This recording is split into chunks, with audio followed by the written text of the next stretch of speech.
Veterans day కదా అని ఈరోజు కూర్చొని మాట్లాడి, యాక్చువల్గా వాళ్ళు మాకు కార్యవర్గ సమావేశం ఉంది కానీ ఇదే రోజు పడింది. దీన్ని రేపు వాయిదా వేసుకోలేక వాళ్ళు వచ్చారు. వెటరన్స్ డే మనకు విశాఖపట్నం జిల్లాలో అది రాష్ట్రంలోనే ఇది రెండవ వెటరన్స్.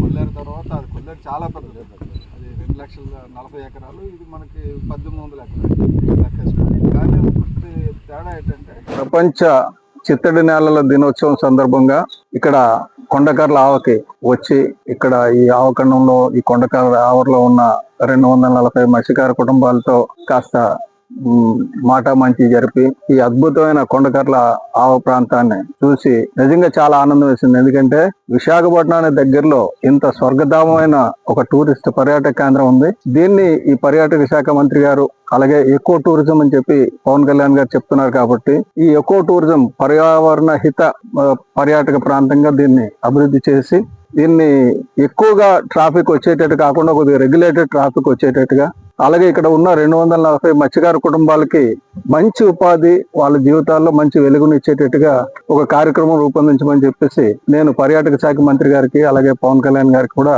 ఇక్కడ ఈ కొండకర్ల ఆవ నుంచి వరల్డ్ వెట్లాండ్స్ డే రోజుని, ప్రపంచ చిత్తడి నేలల దినోత్సవం రోజుని ఈ చిత్తడి నేలల్లో బతుకుతున్న వీళ్ళందరితో అందరూ బాగుండాలని కోరుకుంటూ ముఖ్యమంత్రి గారికి అలాగే ఉప ముఖ్యమంత్రి గారికి పర్యాటక శాఖ మంత్రి గారికి అందరినీ కోరుకుంటున్నాను. తప్పకుండా ఇది ఎందుకంటే ఇంత చక్కగా ఇన్నాళ్ళైనా సరే ఇది పాడవకుండా కొండకర్ల ఆవ ఉంది. ఎందుకంటే ప్రజల దృష్టి పడలేదు కాబట్టి బాగుంది.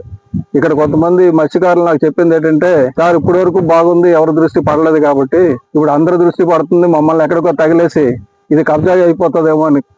కానీ ఇది కబ్జా కాకుండా ఉండడానికి అని చెప్పేసి మొట్టమొదటి కన్సర్వేటివ్ జోన్ కింద దీన్ని డిక్లేర్ చేశారు. ఈ 800 ఎకరాల ప్రాంతాన్ని ఎవరు కబ్జా చేయడానికి లేదు. అలాగే ఇక్కడ స్థిర నివాసం ఏర్పరచుకొని తరతరాలుగా ఉంటున్న వాళ్ళందరికీ కూడా తప్పకుండా ఎన్యూమరేషన్ చేసి వాళ్ళందరినీ లెక్కల్లోకి తీసుకొని వాళ్ళందరికీ ఇక్కడ బోట్లు కానీ హౌస్ బోట్లు కానీ ఏమొచ్చినా సరే దాంట్లో ఉపాధి వాళ్ళకి దొరికేటట్టుగా చేయాలని కోరుతున్నాను. Thank you.